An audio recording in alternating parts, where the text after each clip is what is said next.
En ce moment, il faut acheter de l'immobilier ou des actions. On a un niveau super important à pas dépasser. Moi, c'est Matt, le CEO de Baytree Capital, et j'aide les particuliers et les entreprises à investir en bourse de manière peu conventionnelle. Pas besoin d'être un expert de la finance pour voir qu'on a un niveau super clé ici sur le ratio des REIT sur le S&P 500. Donc REIT, c'est juste l'acronyme en anglais qui veut dire foncière cotée ou immobilier papier. Là, je fais plutôt l'analyse sur le S&P 500, donc c'est plutôt aux États-Unis. Ce ratio remonte jusqu'en 2001 et on voit là la crise des subprimes. On voit aujourd'hui qu'on revient sur ces niveaux-là. Je vous ai mis, donc ça c'est moi qui l'ai rajouté, en orange. C'est le niveau très important qu'il va falloir ne pas perdre si on veut voir notre immobilier résister. Ce niveau très important, qu'est-ce qu'il veut dire? Il veut dire que c'est une zone d'intérêt pour que l'immobilier prenne plus de force contre les actions à ce moment-là. C'est-à-dire que on fait que descendre dessus, mais si on vient à la traverser, alors l'immobilier va perdre encore plus de valeur contre les actions.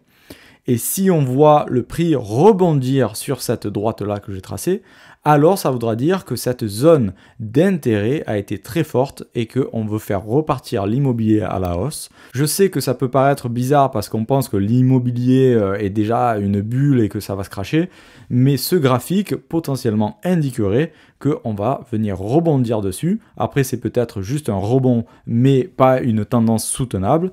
En bas, vous avez un indicateur de force, c'est-à-dire de momentum, qui nous montre qu'on a perdu de la force depuis environ 2011-2012. On voit que avant, on avait les mêmes niveaux sur ce ratio.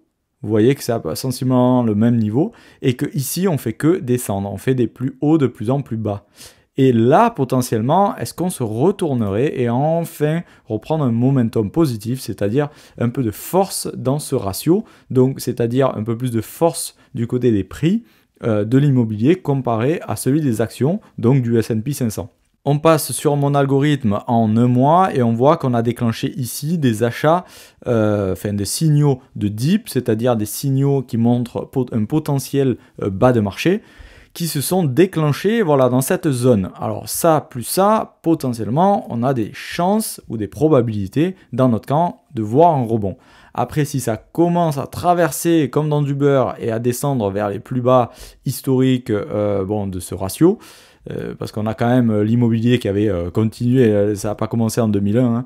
On n'a pas plus d'historique sur cette charte parce que tout simplement, l'indice REIT comme ça sur TradingView, quand je marque REIT comme ça, c'est le Dow Jones Equity All REIT TR. Et en fait, quand on affiche cette charte, on voit qu'on n'a pas plus d'historique que le 1er mars 2001. C'est juste que cet indice-là, spécifiquement, a été créé à ce moment-là. Donc sur l'indice en lui-même, on voit qu'on a eu des achats sur l'algo ici à la crise des subprimes et on voit très bien que elle ne ressemble pas à la même chose que le ratio. Bien sûr, le marché a monté pendant ce temps-là. Sur le SP500, pareil, on est monté très fort. Regardez ici, donc ça c'était la crise des subprimes et on voit clairement que le S&P a été plus puissant que l'indice des REIT. À titre de comparaison, donc on voit ici que l'indice des REIT a sous-performé le S&P 500, du moins sur ce ratio, de à peu près 50% depuis les sommets ici. Donc ce sommet-là a été atteint en 2016 et aujourd'hui donc on est début 2025. Est-ce qu'on aurait d'autres signes que le marché des REIT, donc de l'immobilier, va rebondir ?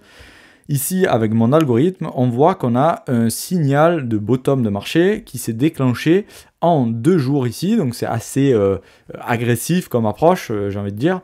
Mais on voit qu'à chaque fois qu'on a eu un déclenchement sur mon algorithme, on n'était pas loin d'un rebond. Donc vous voyez ici, ici. On va remonter sur toute la totalité de la charte. Vous voyez que ça, c'était la crise du Covid. Donc sur tous les marchés, on a dévissé. Ici, voilà, on n'était pas loin d'un rebond aussi. À la crise des subprimes, donc on avait des signaux juste avant le grand crash, mais toujours dans des creux. Donc on avait même des rebonds minimes, mais des rebonds quand même. Et on voit que là, ça s'est un peu affolé au moment du bottom ultime. Ensuite, le départ de la chart, ça a bien marché aussi. Donc on voit bien que potentiellement, on avait de grosses probabilités d'avoir un rebond après un signal sur l'algorithme. Ça ne veut pas dire que ça ne va pas aller un tout petit peu plus bas, ou alors qu'on va avoir un mini rebond comme ça, mais on voit que là, potentiellement, c'est une zone d'accumulation et on aurait un rebond potentiel. Donc je vous fais cette petite vidéo parce que j'ai eu cette alerte ici et ça m'a donné l'idée de vous comparer un peu le marché de l'immobilier au marché des actions. Pour avoir encore plus de fiabilité, on peut même monter dans les unités de temps, c'est-à-dire en une semaine, c'est-à-dire une bougie ici est égale à une semaine, et on voit que les signaux ont été très pertinents. On n'a pas encore bien baissé comme après une grosse chute comme ici, où les signaux extrêmes se déclencheraient, mais on voit que par exemple en une semaine, les signaux étaient très pertinents, même s'ils étaient hauts comme ici, on a eu quand même un rebond de suite après, et ici on a accumulé une zone qui a été très bonne sur le long terme, on a acheté presque quasiment les bottoms. Donc voilà, je vous tiendrai au jus si on a un dip sur la semaine et ça nécessitera un peu plus d'attention parce que ça voudra dire qu'on a vraiment un rebond potentiel imminent. Les REIT ou l'immobilier papier s'adressent à ceux qui veulent diversifier leur portefeuille. Si vous voulez en savoir plus sur l'investissement en général, venez sur réussirainvestir.com et je vous aiderai.